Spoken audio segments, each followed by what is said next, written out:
మీద ఎక్కువ కాన్సన్ట్రేట్ చేస్తే ఎంసెట్ ఎలాగా దట్స్ నాట్ ఎ ప్రాబ్లం. కానీ ఆ 20,000 కాకుండా 40,000 50,000 ర్యాంకులు అది కూడా అంటే ఈ ర్యాంక్స్ నేను ఇచ్చిన ర్యాంక్స్ అన్ని ఓపెన్ కోటాకి, రిజర్వ్ కోటాకి వాళ్ళ అప్రోప్రియేట్ ర్యాంక్స్ చూసుకోవాలి. సో 40,000 50,000 ర్యాంక్ వస్తుందంటే జేఈ అడ్వాన్స్ లో అంటే ఎన్ఐటి సీట్ దొరకడానికి ఛాన్సెస్ తగ్గిపోయింది. So which mean JEE advance లో కూడా the chances are not very good. So వాళ్ళు in the first period until ఆ జేఈ మెయిన్స్ లో వాళ్ళ పర్ఫార్మెన్స్ తెలిసిదాకా they have to divide the time between JEE advanced and ఈ EAMCET preparation. So వాళ్ళు 50-50 చేస్తారో 75-25 చేస్తారో అది that depends on their own feelings. కానీ రెండిటికి అంటే బెస్ట్ వే టు ప్రిపేర్ ఈ సేమ్ టాపిక్ కొన్ని స్పీడ్ కోసం ఎంసెట్ ప్రాబ్లమ్స్ చేస్తూ పక్కన డూయింగ్ మోర్ డీపర్ ప్రాబ్లమ్స్ చేస్తూ ఆ 1 month చేసుకుంటే I think they will take care of both eventualities. అయితే అంటే ఈవెన్ వాళ్ళ ఐటీ మెయిన్స్ లో వాళ్ళ ర్యాంక్ 75,000 దగ్గరికి వచ్చినా కూడా 40% ఇంటర్మీడియట్ ఉంది కాబట్టి ర్యాంక్స్ ఈసారి కొంచెం చేంజ్ అవ్వచ్చు. అదే కాకుండా ఇప్పుడు వాళ్ళు ఈ 40% వాళ్ళకి కలుస్తుందని తెలిసిన వలన ఈ సీరియస్ ఐఐటి క్యాండిడేట్స్ ఇప్పుడు జేఈ మెయిన్స్ లో క్వాలిఫై అయిన వాళ్ళందరికీ ఇంటర్ మార్క్స్ ఎలాగా they will be 90% and above. So అందుకు లాస్ట్ ఇయర్ ఈవెన్ కొంతమందికి బికాస్ 25% వెయిటేజ్ ఉంటుంది ఎంసెట్ లో ఇంటర్ మార్క్స్ కి, కొంతమంది ఐఐటి సీరియస్ క్యాండిడేట్స్ కి అక్కడ కొంచెం తగ్గిది వాళ్ళ ర్యాంక్స్. ఆ ప్రాబ్లం ఈసారి ఈ సీరియస్ క్యాండిడేట్స్ కి పోయింది. సో అది కూడా మనం సో అంటే 75,000 దగ్గరగా ర్యాంక్ వస్తుంది అని కొంచెం గెస్ చేస్తున్న ఓపెన్ క్యాండిడేట్స్ ఏంటంటే వాళ్ళకి 80 ఛాన్సెస్ కొంచెం ఉంటాయి, పూర్తిగా పోయిందని చెప్పడానికి లేదు. కానీ ఐటీజీ అడ్వాన్స్డ్ కి ఛాన్సెస్ ఎట్లా ఉంటాయో వాళ్ళు కొంచెం సెల్ఫ్ ఎస్టిమేషన్ చేసుకోవాలి, చేసుకొని ఎంసెట్ కి కొంచెం ఫోకస్ ఎక్కువ ఇస్తే బాగుంటుంది. సో అది క్రిటికల్ థింగ్ ఏంటంటే వాళ్ళు ఆనెస్ట్ గా అసెస్ చేయాలి. సరిగా చేయకపోతే ఆబ్వియస్లీ ప్రిపరేషన్ లాంగ్ ఎగ్జామ్ కి ప్రిపేర్ చేస్తే లాభం ఉండదు. కాలర్ లైన్ లో ఉన్నారండి. గుడ్ ఈవినింగ్ అండి. Good evening madam. చెప్పండి మీ పేరు? మ్యామ్ నా పేరు బలరాం రెడ్డి మ్యామ్. బలరాం రెడ్డి గారు మీ డౌట్ అడగండి. Sir hello sir good evening. Hello hello hello sir good evening. Good evening. First of all it's my glad to talk with you people sir. Please. Thank you sir. నా doubt ఏంటంటే sir ఇప్పుడు అంతకుముందు AEEE exam ఉంటుండే, IIT exam ఉంటుండే కదా sir. ఇప్పుడు AEEE కాస్త JEE mains చేశారు కదా. అంతకుముందు ఐఐటికి సెపరేట్ గా ప్రిపేర్ అయ్యి క్వాలిఫై అయిన వారికి IIIT NITs లో సీట్ వచ్చేది. ఇప్పుడు ఇప్పుడు మనం JEE మెయిన్స్ ప్రిపేర్ అయ్యి క్వాలిఫై అయితే మనం JEE అడ్వాన్స్ ఆలోచించకుండా కేవలం JEE మెయిన్స్ క్వాలిఫై మంచిగా క్వాలిఫై ఇప్పుడు IIITs లో సీట్ కొట్టాలంటే ఎలా ఉంటుందో కొంచెం చెప్పండి. ఇంకోటి ఏంటంటే సార్ ఇప్పుడు ఎంసెట్ దగ్గర కానీ IIT దగ్గర కానీ ఫస్ట్ ఇంపార్టెన్స్ ఫిజిక్స్ కో కెమిస్ట్రీ కో ఇస్తారు, మ్యాథ్స్ ఇవ్వకుండా. అసలు దేనికి ఫస్ట్ ఇంపార్టెన్స్ ఇస్తారో ఇది కొంచెం చెప్పండి సార్. 2 పార్ట్స్ ఉన్నాయి క్వశ్చన్స్ లో. ఒకటి ఐఐటి జేఈ మెయిన్స్ ద్వారా ఇంతకు ముందు AEEE అడ్మిషన్స్ లాగే ఉంటాయా అని. అడ్మిషన్స్ అట్లాగే ఉంటాయి కదా, జేఈ మెయిన్స్ ద్వారానే తీసుకుంటారు. అదే కాకుండా దాని గురించి ఈసారి ఎందుకు మాట్లాడలేదంటే లాస్ట్ టైం ఎక్స్టెన్సివ్లీ NITs గురించే మనం 10-15 నిమిషాలు మాట్లాడాం. అంటే 40% వెయిటేజ్ ఉంటుంది, దానికి డిఫరెంట్ పీపుల్ కి ఎలా ఎఫెక్ట్ ఉంటుంది, online versus offline, intermediate marks అన్ని బాగా discussed it in length. So but to some it up, ఇప్పుడు NIT వాళ్ళకి లాస్ట్ టైం AEEE లాగే జేఈ మెయిన్స్ సరిగా చేస్తే they will take some same thing. అదే కాకుండా ఈవెన్ వేరే ప్రైవేట్ యూనివర్సిటీస్ కూడా తీసుకుంటాయి కాబట్టి ఆ అవకాశాలు ఏమి మారలేదు, అది సేమ్ గా ఉన్నాయి. అదే కాకుండా లాస్ట్ టైం మనం అన్నది ఏంటంటే కొంచెం తక్కువ ర్యాంక్ ఈసారి లాస్ట్ ఇయర్ కన్నా AEEE లో ఉన్నా ఈసారి ఎందుకంటే సేమ్ లిస్ట్ లో నుంచి IIT వాళ్ళు తీసుకుంటారు కనుక కొంచెం కనిపించినా కూడా వరి ఇవ్వాల్సిన అవసరం లేదు. అది first part of the question is answer.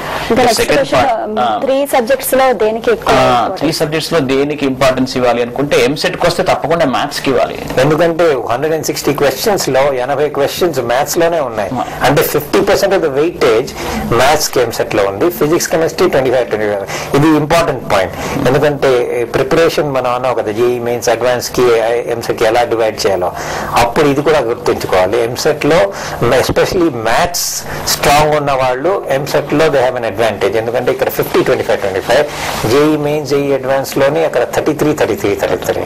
So దాంట్లో స్ట్రాంగ్ గా ఉన్న సబ్జెక్ట్ కి ఎక్కువ ఫోకస్ చేసుకోవాలి. యాక్చువల్గా అబ్బాయి అడిగిన క్వశ్చన్ కి క్లారిటీ, ఐఐటి జేఈ మెయిన్స్ కి తర్వాత ఐఐటి జేఈ అడ్వాన్స్ కి ఎంసెట్ కి తేడా ఉందన్నమాట.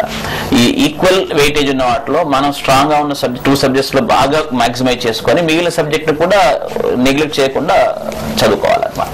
మనం ఈ జేఈ మెయిన్స్ జేఈ అడ్వాన్స్ తో మాట్లాడుతున్నప్పుడు ఒకటి మనం మర్చిపోకూడదు, బిట్స్ అని కూడా ఒకటి ఉంది. అది మన ఆన్లైన్ ఎగ్జామ్, మన వాళ్ళు ఇచ్చిన మన ఆప్షన్ బట్టి వాళ్ళు ఒక డేట్ ఇస్తారు. సో దానికి కూడా సైమల్టేనియస్లీ ప్రిపరేషన్ ఇప్పుడు జేఈ మెయిన్స్ లాగే ఉంటుంది. సో అది that also is one more option for candidates. Bits option తప్పకుండా మర్చిపోకుండా దానికి సరిగ్గా ప్లాన్ చేసుకోవాలన్నమాట. ఈ డేట్స్ కానీ లేకపోతే ప్రిపరేషన్ కానీ అన్ని దీంతో మ్యాచ్ చేస్తూ ప్లాన్ చేసుకోవాలి. అండ్ అదే కాకుండా అక్కడ ఇంకో స్మాల్ రింకిల్ ఏంటంటే అక్కడ ఇంగ్లీష్ అండ్ లాజిక్ కూడా కొంచెం వెయిటేజ్ ఉంది బిట్స్ లో.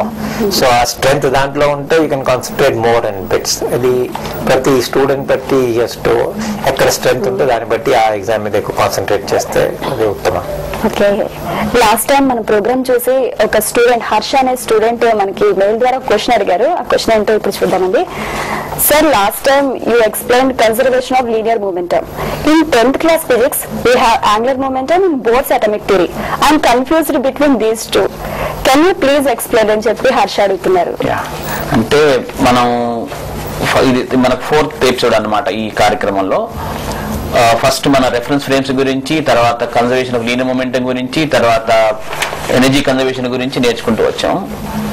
ఈ రెఫరెన్స్ ఫ్రేమ్స్ తర్వాత 3 కన్జర్వేషన్ లాస్, అంటే ఒకటి linear momentum conservation, energy conservation, తర్వాత ఇప్పుడు ఈ బాబు అడుగుతున్న angular momentum conservation plus force and torque.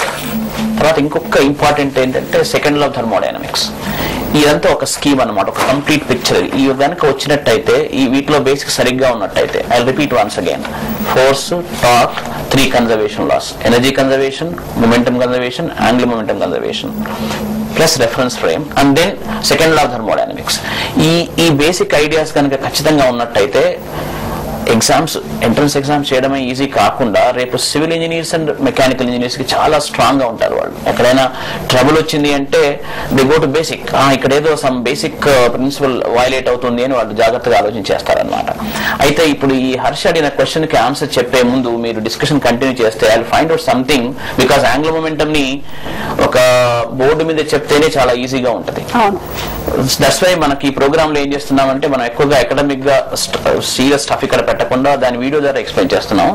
ఈ క్వశ్చన్ కి నేను సరైన వీడియో కనుక్కునే ముందు మీరు సార్తో డిస్కషన్ కంటిన్యూ చేయండి. I will find it on the internet and come back. Okay, ఒక కాలర్ తో మాట్లాడిన తర్వాత దీని గురించి డిస్కస్ చేద్దామండి. గుడ్ ఈవినింగ్ అండి. హలో, చెప్పండి మీ పేరు? హరిప్రసాద్ ప్రసాద్ గారు, మీ డౌట్ అడగండి. సార్, నేను లాంగ్ టర్మ్ ఐఐటి విజయవాడలో చదువుతున్నాను సార్.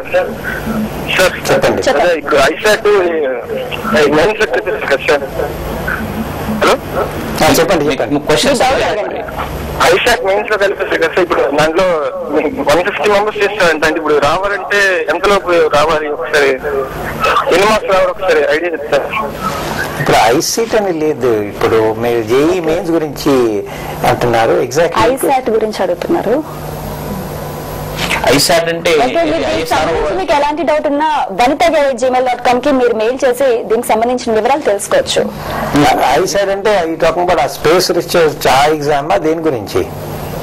అదే దాని గురించి అడుగుతున్నారు. స్పేస్ రీసెర్చ్ గురించి.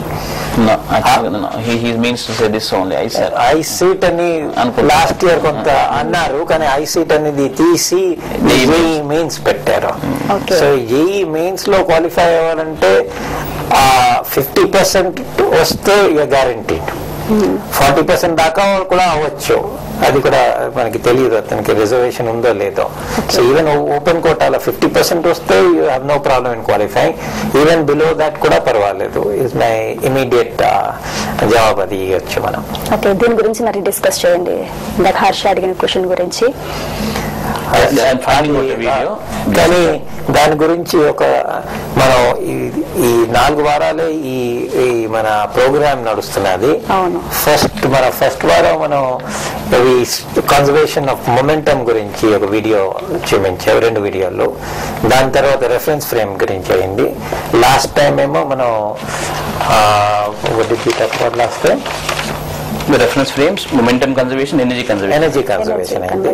ఈసారి యాంగులర్ మొమెంటమ్ వీడియో ఇప్పుడు మనం వెతుకుతున్నప్పుడు will continue with the discussion on the IIT program. ఈసారి ఐఐటి జేఈలో తీసుకొచ్చిన మార్పు ఉద్దేశం ఏంటంటారు మరి? ఓకే, సో ఇది చాలా డీప్ క్వశ్చన్. ఇది ఎందుకు వచ్చిందంటే చాలా 5-6 ఏళ్ళు, లాస్ట్ 7 years బ్యాక్ ఆ స్క్రీనింగ్ ఎగ్జామ్ తీసి, సబ్జెక్టివ్ ఎగ్జామ్ తీసి ఈ కొత్త మెథడ్ మొదలైంది. కానీ దాని తర్వాత many of the faculty, directors in IIT were unhappy ఈ పరిస్థితి గురించి. ఎందుకంటే వాళ్ళు వచ్చిన స్టూడెంట్స్ని చూస్తూ వాళ్ళ ఫీలింగ్ ఏంటంటే ఫస్ట్ ఇయర్లో చాలా మందికి చదువు మీద ఇంట్రెస్ట్ ఉండేది కాదు. In fact in IIT Kanpur and Madras few years ago 60% of the students failed in the first maths exam. వీళ్ళు జేఈలో క్వాలిఫై అయిన వాళ్ళు, అంటే మ్యాథ్స్లో, ఫిజిక్స్లో they are the best in the country, వాళ్ళు ఫస్ట్ ఎగ్జామ్లో ఫెయిల్ అయ్యారు. So not that the suddenly became bad. వాళ్ళకి ఇన్నేళ్ళు, 15 ఏళ్ళు, 10 ఏళ్ళు ట్రైంగ్ ఫర్ దిస్, ఇది మనం ఏదో సాధించామని ఆ ఫీలింగ్ తోని ఫర్ 5 ఏళ్ళై వాళ్ళు ఆడడం, పాడడం అన్ని మానేసుకుని ఇదే ఫౌండేషన్ పట్టుకొని అదే చదివిన తర్వాత they wanted to look at other aspects of life. So వాళ్ళు క్లాసులు మానేసి, so they started doing other things. So అప్పుడు ఈ especially there was one director, MS Anant, an IIT director, professor, అతను he tried to push this agenda that మనకి ఏంటి మనకు వచ్చిన